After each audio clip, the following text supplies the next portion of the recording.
bitch. I'm a that bitch. Yeah, you know I'm that bitch. Can't get off of this bitch. Yeah, I am that bitch. Now you know I'm that bitch. Yeah, I am that bitch. Yeah, you know I'm that bitch. I am that bitch. Hello everyone, and welcome back to That Bitch Podcast.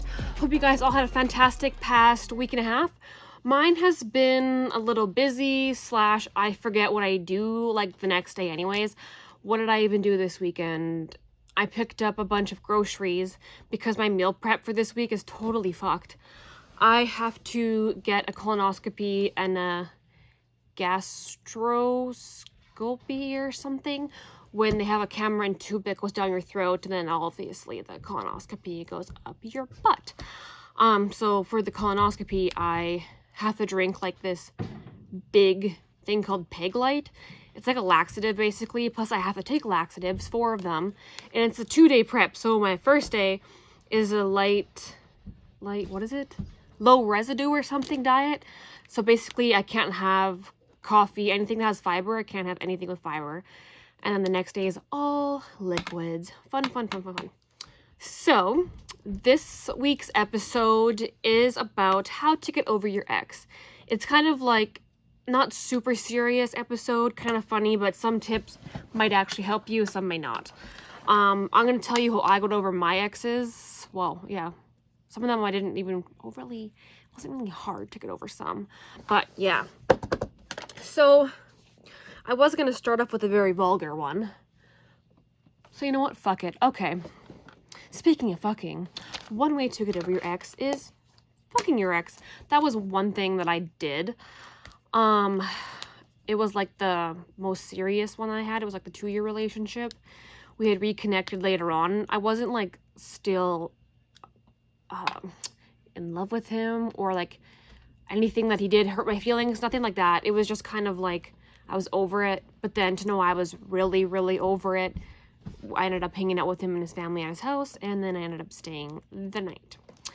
And one thing led to the other, and that's what happened. And when I had went to his house, I wasn't planning on staying the night or anything, but his parents ended up saying, "Oh, you're gonna stay the night?" And I was like, I'm not sure.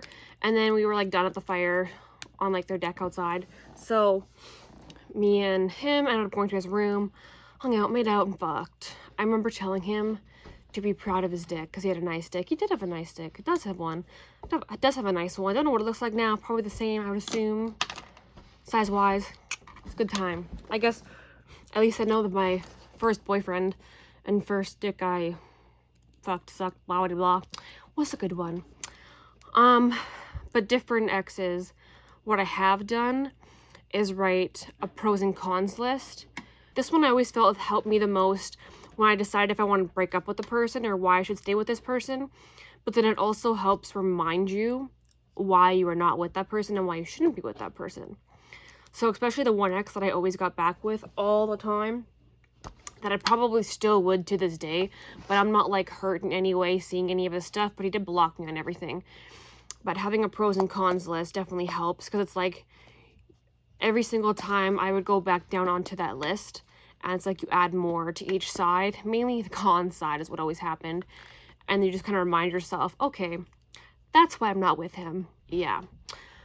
And then I remember a different ex that wasn't overly, I guess, an ex, because we were like seeing each other, but like for over 6 months.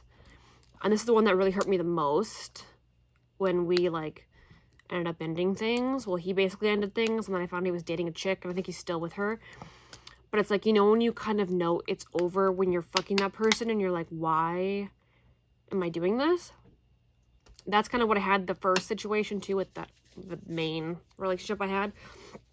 I was like, oh, it's fun, but it's like, I'm not into this. But then this guy, it was like, I knew it was going to be over, and it sounds like cheesy, corny, embarrassing, whatever, but I did like have tears go down the sides of my eyes. He's not paying attention because he's on top fucking, he's like, whatever. But like, it was just like in the back of my mind, I just knew this was going to be like the last time.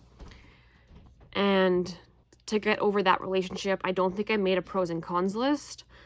That one, I literally had to keep myself busy and go and do things, go hang out with friends, make new hobbies, like, yeah. Because that was rough. I really, really liked that guy. Probably loved that guy, even though I really shouldn't have. But, yeah. That one still hurt the most. Shockingly. I feel like that might have hurt worse than the 2-year relationship because of how it ended. And my cat just fell off the wall in the basement because we have a carpet basement wall down here, and he just jumped up and fell down. Come here, Oakley. You haven't came onto the podcast yet.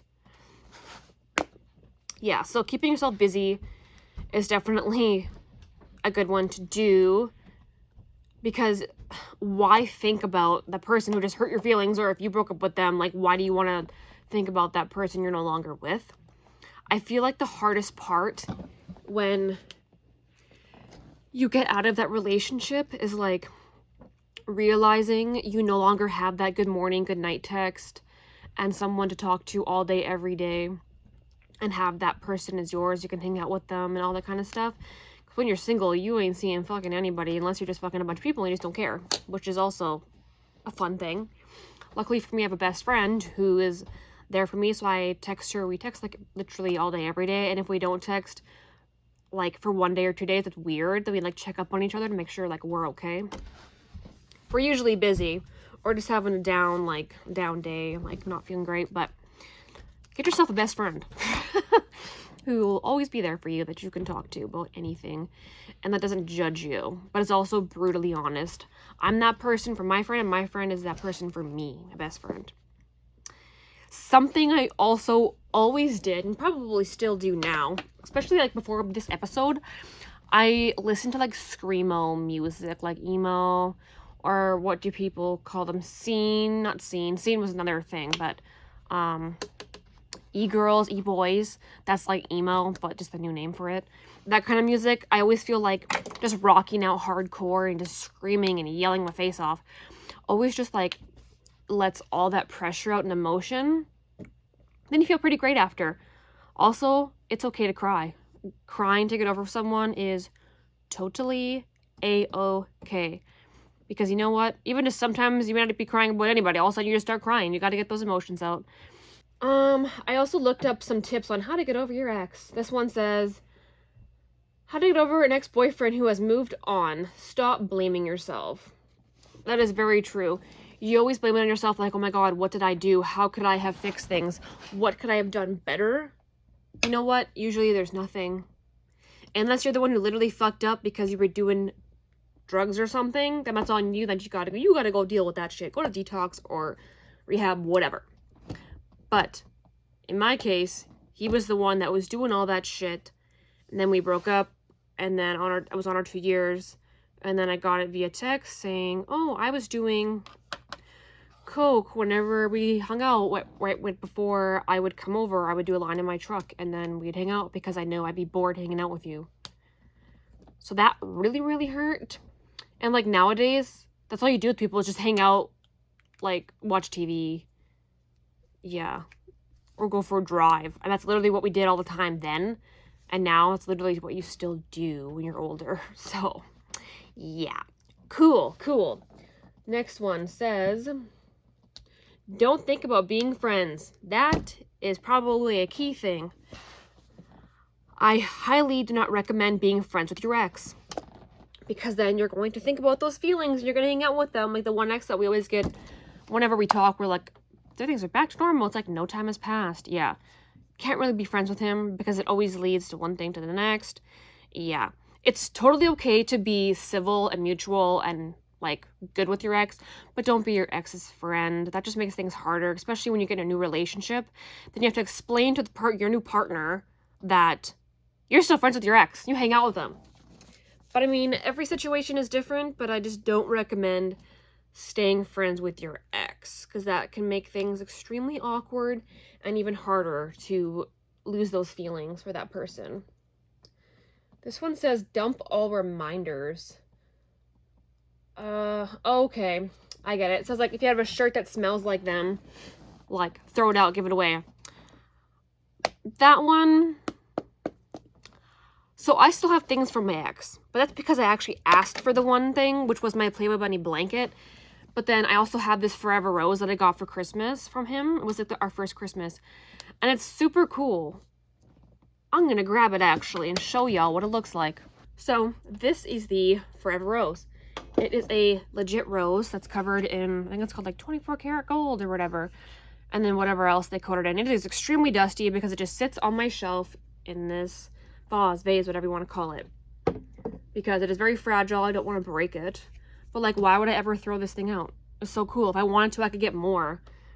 And like, this is a legit flower that's just coated in stuff to keep it a forever rose. Like, I think that's super sweet. Don't mind the dust, but yeah, I think it's pretty cool. Oh, I just got lipstick on it. Yeah. Anyways, if you wanted to see that, make sure you looked at the video, because then you can see the Forever Rose. They still sell them, this company. Yeah, so I kept that because why the fuck not? It's pretty. That's like if somebody got you like a Rolex watch or like a tennis bracelet, why the fuck would I give that away? Like, that's just expensive. That's just like some ice, if you want to call it. There's some bling, you know what? Whatever. Keep that shit. I wouldn't keep like t-shirts and hoodies that are your ex's. Get that shit gone. Because why do you need that? You don't want to wear that later and be like, oh yeah, this is my ex's. Yeah. Keep far, far away from that. Next one says, stop overthinking to get over your ex you truly love. True. I mean, if you always think about it all the time, you're just gonna make yourself crazy and feel crazy and think you are crazy, but you're not. It just makes things harder. I don't have much more to say on that because I kind of discussed that already. This one is how to get over your ex. Start dating yourself. By dating yourself, they're saying like, take yourself out for supper, go out for a movie by yourself, go shopping, buy yourself something pretty, pamper yourself, go to the spa, go for a walk, take care of yourself. TLC, tender love and care. That is key.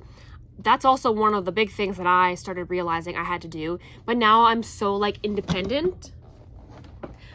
That it's hard to want to be with somebody.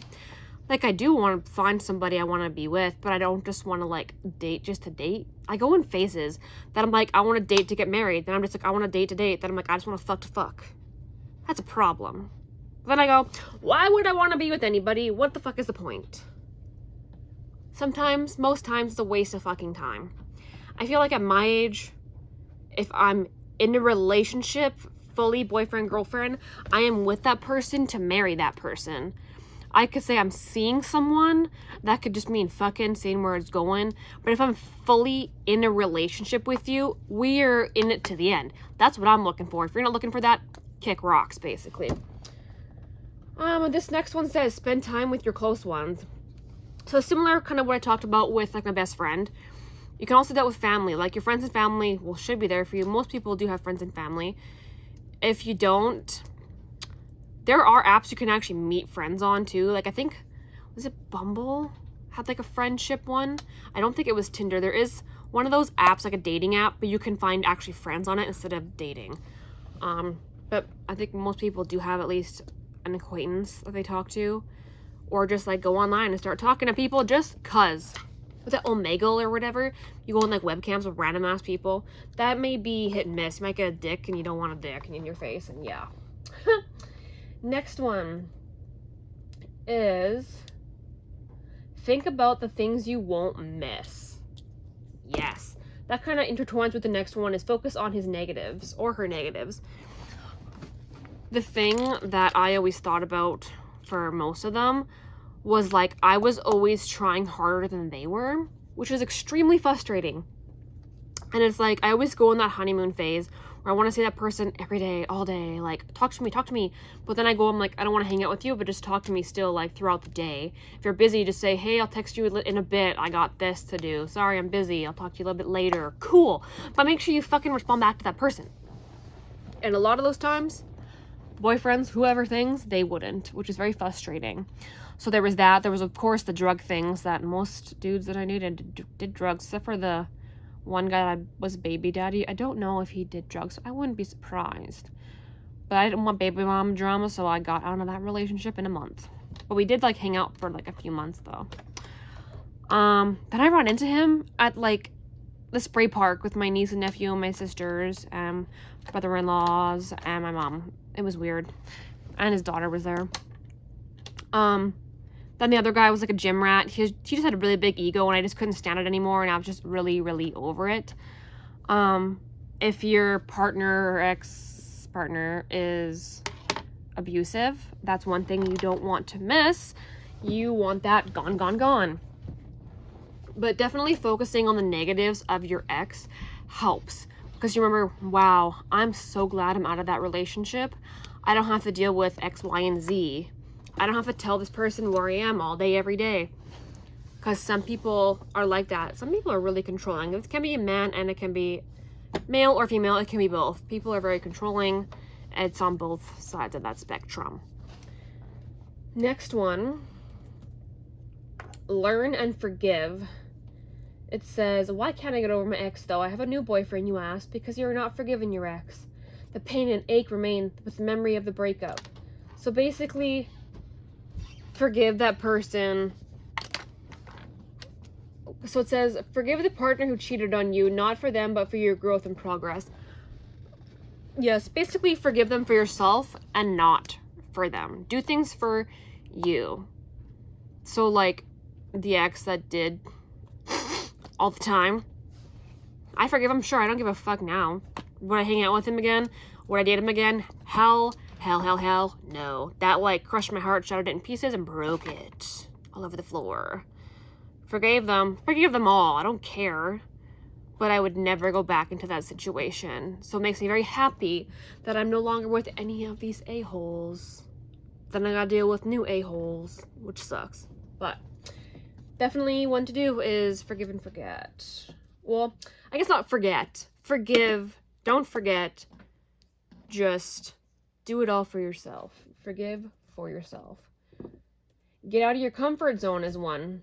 Or go on a trip. So both kind of hand in hand. I did this when I went to LA. Now I'm going to Mexico by myself. So go out of your comfort zone. If you want to meet new people, go take a cycling class. It's actually very fun. Go to the movies by yourself. Go out for dinner by yourself. Go to a pub. Go to a bar by yourself. If you're not very outgoing, then it's a little bit hard. But if you're willing to at least try, you may actually have lots of fun. When I was like out of these certain relationships, I had gone to like the pubs, mainly like Canadian Brew House and stuff. And I actually met a bunch of random dudes and we all went to Gabbo's and had a great time. Do I talk to them now? Hell no. Don't even know what their names are. But it was a great, like, fun night to go out and do something. I went out for supper by myself. I had, well, mainly I just wanted dessert and a sangria. I got this, what is it called? A dessert poutine. So it's like the dough they use for mini donuts. And then they sprinkle that sugar on there and cover it in caramel and chocolate sauce. And it's so good. It's like an orgasm in your mouth. I haven't had it in so long, but it's also diabetes in a plate. But yeah, and if you're able to, try and go on a trip by yourself. When I went to LA by myself, that was so much fucking fun. It was amazing. It was a great experience to try something by myself to see how I liked it.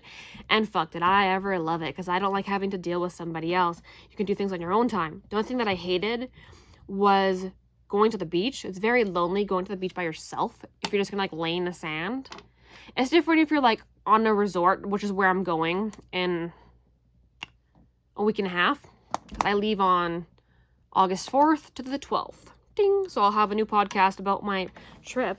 I'm hoping to vlog some of my trip, actually. Just with my phone this time. Way easier to record. And this new phone, the camera is, like, amazing. Yeah, if it'd be different for when I go on my trip to Mexico, like, there's tennis courts there, volleyball courts on the sand, stuff around the pool, like, activities. So I'll be able to meet a bunch of random people. And because of my jobs I've had, I can talk to a random stranger in the street if I really wanted to. So meeting new people is pretty easy. Like when I was on my way home from LA, going to LA, I met a girl on the plane. We talked for like an hour. Well, we only talked when we got off the plane because she slept the whole way. Got to know each other in like 5 minutes and then waited for each other at the gate for our luggage. Yeah, it was nice. And then I met a family that was also going to somewhere in California. And I talked to them for like an hour and hang out with them and chilled there. So it was really cool. So if you're able to get out of your comfort zone, go and do something. Go and meet people. Just because you're going out to meet people does not mean you have to meet people to date or get in a relationship with. Friendships are just as fun, minus the sex in there. But you can always find a fuck buddy if you really wanted to. It all kind of leads back to the sex portion. Fuck your ex to get over them. Fuck someone to get over one. What does it say? To get over someone, you gotta get under another or whatever. What is it? That's not the same, but it's similar to that. Yeah, basically go fuck somebody else and you'll feel better is what everybody says. Not really that true. I feel like you're like having fun in the moment and then you're like, why the fuck did I do this? I feel like shit. Yeah. But I'm gonna end it there regarding this advice, funny little situation. I'm still so exhausted. I should go to the gym, but it's like 9:30 and I'm like tired as fuck. So I'll probably just create some TikToks and then go to bed, basically. I have to start my 2-day cleanse tomorrow. Woohoo! I don't get to have any stuff that has fiber. So no breads, pastas. I can't have regular supplements. Like if I had a protein shake, I can't have any of that. At least I can have a piece of chicken. A chicken breast tomorrow at lunch. Otherwise, if I don't have protein, I'm going to get a major fucking headache. So Thursday is going to be a fucking bitch because I'm not going to be allowed to have any protein, nothing solid. I could have some milk. But, yeah. I don't know. Not looking forward to Thursday. But I am going to Mexico in a week and a half. So I'm going February 4th to 12th. 5-star resort. I'm hoping it's good. Like, I always look at TripAdvisor and see the reviews and kind of like look at the good ones, the bad ones. And it's always like, you get 5 good ones, 2 bad ones. 10 good ones, 6 bad ones. Like, I feel like it's just whatever your expectations are. Don't have them too high really ever. Especially now since after COVID it's still a situation. But I'm just wanting to go have some drinks, food, sun, and meet some new people. Hopefully have a good time. Then I plan to book flights in August to LA because I want to go back for a week again. Or maybe 8 days. I'm not sure if I want to do 8, 7, or 9. Somewhere in between there. Kind of depends on what the flight prices are. I'm waiting again for Thursday to come around to see if the prices drop again. And then I'll probably book. And then do Airbnb again and yada yada yada. Because I really liked it in LA. I want to go to talk shows this time and like go to the Comedy Store. And then the Laugh Factory is another one I want to go to. And just have fun. But yeah, I had someone also reach out to me on my podcast Instagram account that wants to be a guest. So I'll probably set something up with them.